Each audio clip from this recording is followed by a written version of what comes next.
La situation est sous parfait contrôle des forces spéciales de la garde républicaine, mais les parvis du Palais de la Nation portent encore des stigmates de la violence des combats de ce dimanche matin.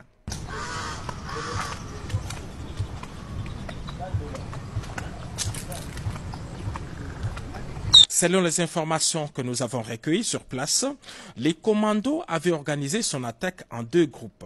Un premier groupe, conduit par le chef de file, Christian Malanga, s'est servi des véhicules arrachés au privé cette même nuit après avoir tué leur propriétaire, a lancé son assaut depuis la résidence de l'honorable Vital Kamerhe dans les quartiers des ambassadeurs à Gombe.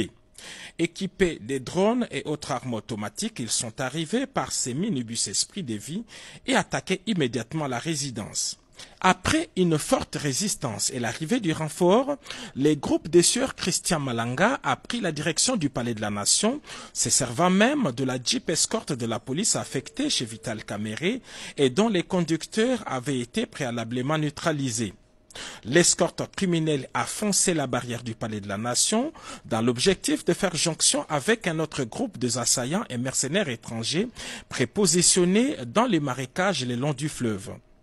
Très professionnels, les forces spéciales de la garde républicaine ont cerné les groupes puis lancé les feux sur les assaillants, mettant ainsi fin à leur aventure. Aucun élément de la garde républicaine n'a été touché dans ces combats, mais plusieurs membres de ces commandos, y compris leur chef, ont été tués et plusieurs autres capturés. Ainsi qu'on peut le constater dans ces images tournées par les forces de défense et de sécurité au moment des combats, ces hommes lourdement armés étaient enfouis dans les marécages le long du fleuve au Palais de la Nation. Au moment de notre tournage, le nettoyage s'est poursuivi encore le long du fleuve.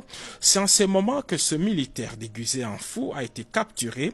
Il détient plusieurs documents attestant qu'il fait partie des corps habillés. Et c'est à cet endroit que Sieur Christian Malanga, non autrement identifié, a été tué par nos forces de défense et de sécurité qui le poursuivaient alors qu'il tentait de joindre un groupe important dissimulé dans la boue ici au bord du fleuve Congo. Il tentait donc de traverser sous d'autres cieux. Un homme identifié comme un citoyen américain a même été appréhendé au milieu du fleuve alors qu'il tentait de traverser ces 7 kilomètres à la nage.